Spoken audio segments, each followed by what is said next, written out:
현동균의 알기 쉬운 경제. 제도가 경제 성장을 노벨 경제학상의 허구. 2024년 노벨 경제학상은 제도가 경제활동에 미치는 인과관계를 실증적으로 규명하였다는 공로로 에스모글로, 사이먼 존슨, 제임스 로빈슨 등 3명의 미국 대학 교수에게 수여되었다. 그런데 제도가 경제활동에 영향을 미친다는 말은 틀린 명제는 아니되 이 자체만으로는 너무도 진부한 말이라서 자칫 무의미할 수도 있다. 사실 그들이 주장하고 싶은 것은 사적 소유권 등 소위 시장자유주의 경제체제의 주요 제도 정착이 경제성장의 중요한 원인인데 이 같은 주장을 과거 서구 열강의 식민지 경험이 있던 국가들의 자료를 이용하여 개량적으로 입증하였다는 것이다. 이에 대하여 소위 강단 경제학자들을 포함하는 평소 시장자유주의 이념에 동조하는 사람들은 대체로 그들의 분석을 비판 없이 받아들이는 분위기다. 반면 소수이기는 하지만 표명된 반론의 대다수는 중국이나 한국, 그리고 여타 신흥 개발국의 경험적 사례는 이 노벨상 수상자들의 이론으로는 설명될 수 없다고 이야기한다. 필자는 이러한 반론에는 충분히 공감하되 그러한 비판들은 다음과 같은 논점에 의하여 보완될 필요가 있다고 생각한다.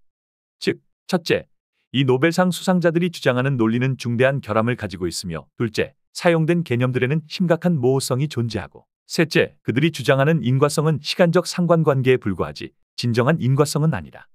필자가 우려하는 것은 그러한 노벨상 수상자들의 불완전한 주장 뒤에는 이데올로기적 편향성이 은폐되어 있고 그들의 이론은 이데올로기적 선전 도구로 사용될 수 있다는 점이다.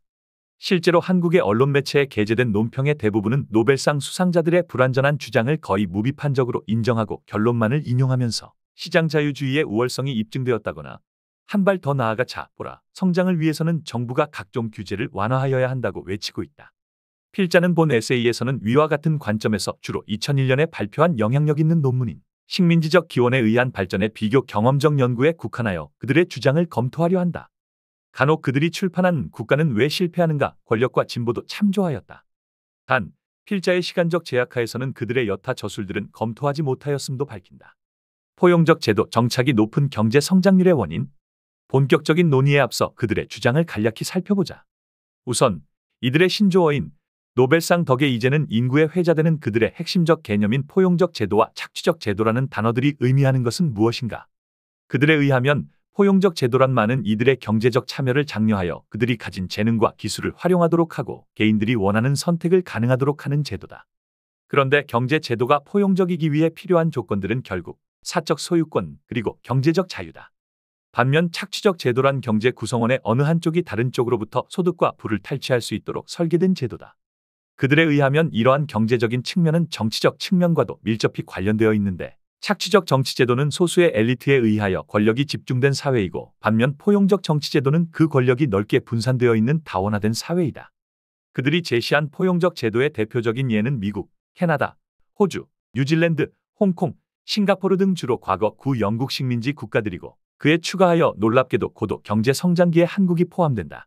반면 착취적 제도의 예로는 서구 열강들이 식민지화한 후 자원과 인력을 수탈하던 아프리카나 남미의 국가들 그리고 약방의 감초처럼 북한이 거론된다.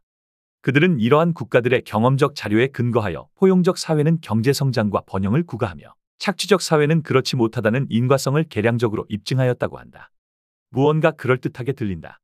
그들은 자신들의 주장을 입증하기 위하여 크게 두 가지 사례를 제시한다. 첫 번째는 과거 서구 열강의 식민지 경험이다. 그들의 주장에 따르면 삶의 환경이 좋고 인구 밀도가 낮은 곳에는 포용적인 이념을 가진 백인들의 식민지 이주가 높다. 그곳에서는 포용적 제도가 정착한다. 따라서 경제 성장률이 높다. 반대로 이주민 사망률이 높은 곳에서는 백인들의 이주가 적고 그 대신 식민지의 자원 등을 수탈하는 착취적 제도가 도입되어 고착되고 경제 성장률이 낮게 된다. 이때 그들이 말하는 소위 인과관계의 순서를 다시 단순화시켜서 정리하자면 다음과 같다. 이주민 사망률, 포용적 제도 정착, 경제 성장. 두 번째는 마치 찰스 디킨스의 소설 제목을 본뜬 듯한 두 도시 이야기이다. 멕시코와 미국의 경계에 놓인 도시의 가운데로 국경이 통과하여 그 도시가 양분되어 있다. 동일한 인종, 동일한 지리적 기후적 조건임에도 불구하고 미국 쪽은 잘 살고 멕시코 쪽은 그렇지 못하다. 그 이유는 무엇인가? 그들에 따르자면 미국 쪽은 포용적 제도를 도입하였고 멕시코 쪽은 착취적 제도를 도입하였기 때문이라는 것이다. 얼핏 보면 이 모든 주장은 그럴듯하게 보인다.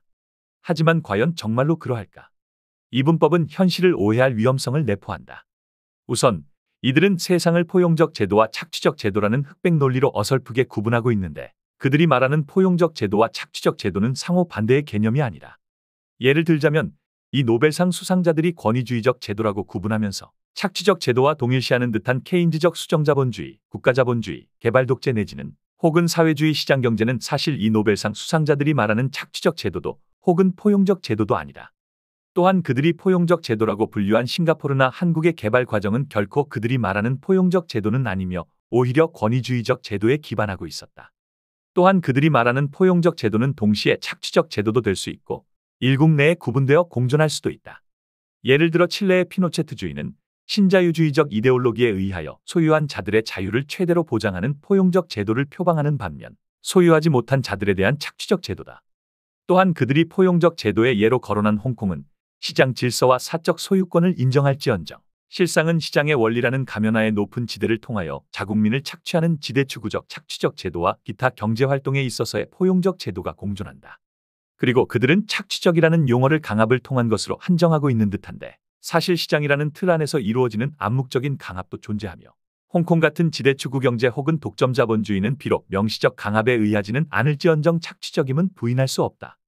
또한 식민지치하 자원부존국의 경우에 있어서는 자원을 가진 엘리트들의 소유권을 철저히 보장하는 포용적 제도와 그에서 제외된 가진 것이라고는 몸뚱이밖에 없는 사람들에게는 시장의 원칙이라는 명목하에 노동력을 착취당하는 착취적인 제도가 동시에 공존하는 것은 아닌가. 시장을 통하여 이루어지는 지배는 그 지배의 형태가 명시적으로 드러나지 않기에 명시적 강압에 의한 지배보다 더욱 강력한 것이라고 일찍이 막스 베버가 말한 바를 유념해야 한다. 하지만 그들의 단호한 흑백 논리에 의하여 그들이 말하는 이념형인 포용적 제도 이외의 것은 모두 착취적 제도이며 그러한 포용적 제도 이외의 모든 것들을 마치 전근대적 노예제도와도 흡사한 제도로 매도하는 우를 범하고 있다. 그런데 국가주도 성장 모델들은 노예제도와는 엄연히 다르다. 북미 식민지의 건설은 영국 본국 영토 확장의 일환이다. 다음과 같은 가상적 경우를 한번 생각하여 보자. 자본주의 성장기 영국에서 산업화가 더욱 진전되고 교통수단이 발달하며 인구가 증가함에 따라 기존에는 인구 밀도가 적고 과거 산업 중심지로부터 떨어져 있어 개발이 부진하였던 영국 내의 신개발 지역으로 경제활동이 확장되어 가던 과정을 살펴보자. 이제 새로운 마을과 공장이 들어서며 농지도 새로 개척되는 변화가 일어나면서 그 새로운 개발 지역에서 경제가 성장하게 되었다고 하자. 이 경우 당연히 기존의 자본주의 운행을 위하여 필요한 사적 소유권, 시장제도 및 상법체계와 그에 더하여 영국 경제 내에 축적되어 있던 화폐 자본과 사회적 자본이 자연스럽게 이전 적용될 것이다.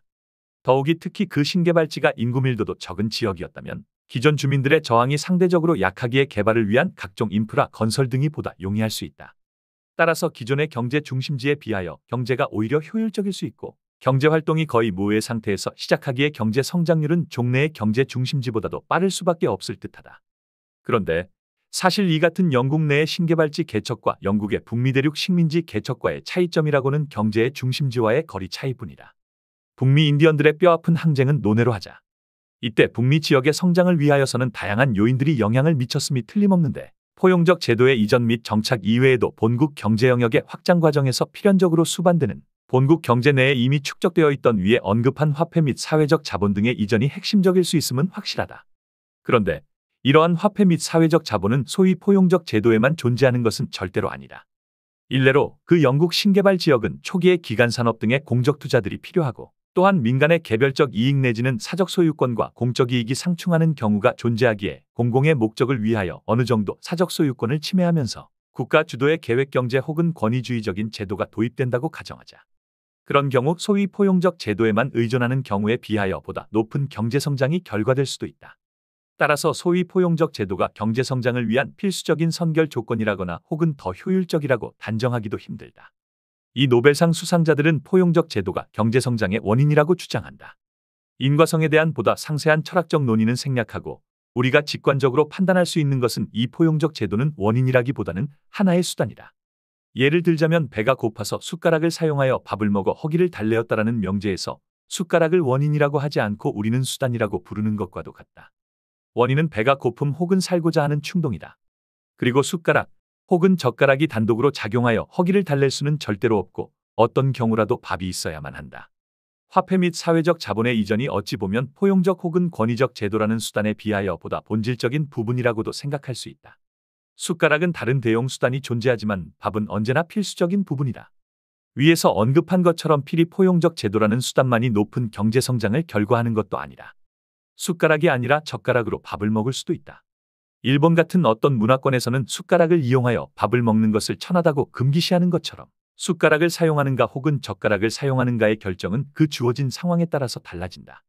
마찬가지로 포용적 제도 혹은 권위적 제도를 도입하는 결정은 다분히 본국의 경제제도 형태와도 같은 주어진 환경에 따라 영향을 받는다. 그렇다면 경제성장의 원인은 무엇인가? 일단 위에서 필자가 열거한 사례로 보자면 그 원인으로 간주될 수도 있는 것들은 제도의 형태와 상관없이 필수 불가결하다는 의미에 있어서 화폐 및 사회적 자본의 존재와 그것의 이전, 혹은 보다 거창하게 말하자면 자본주의의 팽창동인 내지 마르크스주의자들이 말하는 소위 자본의 법칙일 수도 있다. 사실 이 질문은 쉽게 답할 수 없는 어렵고도 중요한 질문이기에 필자는 그에 대한 확답은 유보하고자 하며 이 글의 목적상 포용적 제도는 노벨상 수상자들이 말하고 싶어하는 원인으로는 간주될 수 없다는 점만을 확인하고자 한다. 만일 중국 같은 권위주의적 제도가 북미를 개척하였더라면 또 다른 예로 다음과 같은 반사실적 가정을 한번 상정하여 보자. 현재 빠른 성장을 구가하는 권위주의적 제도를 가지는 중국이 우연히도 과거 북미 신대륙과도 같은 미지의 개척지를 발견하였고 그에 따라 주민 이주 및 지역개발을 현재 중국식 경제제도를 도입하여 실행하였다고 가정하여 보자. 티베트 지역의 개발이 실례이다. 그렇다면 그 신개척지는 역시 고성장률을 현시할 수 있지 않을까. 즉, 만일 중국 경제가 그들에 의하여 아주 모호하게 정의되어 있는 착취적 제도의 일종으로 간주된다면 그 착취적 제도 하에서라도 높은 경제성장이 가능하다는 이야기이며 경제성장을 위해서는 포용적 제도가 필수적 선결 조건은 아닐 수 있다. 멕시코와 미국의 경계에 놓인 양분된 도시의 경우를 한번 생각해보자. 그런데 미국과 남쪽 국경 경계를 가진 국가가 멕시코가 아니라 현대의 중국 경제라는 반사실적 가정을 다시 한번 도입하여 보자. 그렇다면 중국에 소속되어 있는 남쪽은 미국에 속한 북쪽의 도시에 비하여 경제성장률이 현저히 저하되어 보일 것인가. 위의 삶과 마찬가지의 논리로 경제성장을 좌우하는 원인은 소위 포용적 제도나 혹은 착취적 제도는 아닌 듯 싶다. 만일 아프리카에서 포용적 제도가 도입되었더라면 그들이 착취적 제도라고 규정한 자원이 풍부하지만 높은 이주민 사망률로 인하여 이주민 정착보다는 자원을 수탈하는 경제의 대표적인 사례인 아프리카의 국가들의 경우에 있어서도 다음과 같은 반사실적 가정을 도입하여 보자. 다행히 제국주의에 의한 점령을 피할 수 있었던 어떤 경제에서 어느 날 갑자기 막강한 권력을 가진 군주의 해안으로 사적 소유권을 포함한 경제적 자유를 보장하는 포용적 경제제도가 도입되어 실행되었다고 가정하자. 그렇다면 그 경제는 자생적으로 높은 경제성장을 달성할 수 있을 것인가? 기존의 토지 및 광물 자원을 독점하고 있던 엘리트 지배층들이 이제는 더욱 명확하고 확고해진 소유권에 기반하여 창출된 부를 국내에 재투자하는 선순환 구조가 과연 시현될 수 있을 것인가? 혹은 반대로 광물이나 기타 자원 산업 부분은 경제의 여타 부분과는 고립되어 존재하고 오로지 수출을 위하여만 존재하는 경제 내에 고립된 섬으로 존재하며 그 채굴 시설의 주요 운영은 수입된 외국 인력에 의존하고 내국 노동자는 단순 노동 내지는 경비원의 역할에만 국한되지 않을까. 그리고 그로부터 창출된 부는 정부의 강력한 규제가 존재하지 않는 한 해외로 유출되지 않을까. 권위주의적 제도의 도입은 항상 저성장을 이끌까? 이에 비교하여 알버트 허시만의 경제성장 이론에서 시사하듯이 권위주의적일 수 있더라도 정부가 전방위 산업과 후방위 산업의 연계를 강조하면서 전반적 경제정책 수립을 도입하고 수입 대체 산업을 육성하며 장기적 안목에서 교육에 투자하고 창출된 부의 해외 유출을 규제하면서 국내에 재투자하도록 강제하는 등 공공의 목적을 위하여 어느 정도 개인의 자유를 억제하는 전략이 더욱 성장을 촉진할 수 있지 않을까. 노벨 수상자들이 제시한 예들은 이미 제국주의 수탈에 의하여 기형적으로 변한 사회가 만일 애당초부터 포용적 경제 제도를 도입하였더라면 성장할 수 있었을 것이라는 막연하고도 천진난만한 이데올로기적 환상에 근거하는 것은 아닐까. 한국, 중국, 싱가포르 등의 경험은 어떻게 설명할까? 노벨상 수상자들의 이야기는 결국 경제적 자유와 사유 재산권을 보장하는, 그리하여 정부의 역할은 그러한 제도들을 정착시킬 수 있도록 함에 국한되어 있는 국가들만이 높은 성장이 가능하고 그렇지 못한 국가들은 성장을 하지 못한다는 주장이다. 이러한 주장은 위에서 지적하였다시피 많은 논리적 결함을 내포하고 있다. 그리고 그들이 권위주의적 내지는 착취적 제도라고 간주하는 경제도 고도 성장을 시현할 가능성을 배제하지 못하며 실제로 중국이나 아시아의 신흥 개발국의 경우에는 그러한 가능성을 증명한 바 있다. 하지만 그들은 한국이나 싱가포르가 마치 자유경제의 모델을 따라서 성장한 것으로 사실을 왜곡하고 있는데 이는 이론으로 사실을 설명하는 것이 아니라 사실을 자신들의 이론에 억지로 맞추는 마치 그리스 신화에 나오는 프로크루스테스의 침대와도 같은 시도를 하는 것은 아닐까. 그리고 위와 같은 여러 논리적 문제점을 가지고 있음에도 그 이론이 환영받는 이유는 그들의 이론은 이미 시장 자유주의의 우월성을 신념으로 가지고 있는 사람들로 하여금 자신의 신념을 재확인하면서 열광하게 만드는 종교적 성격을 가지고 있기 때문은 아니겠는가.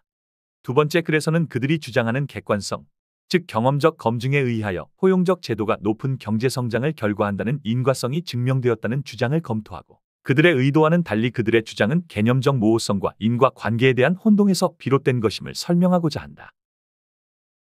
더 칼럼니스트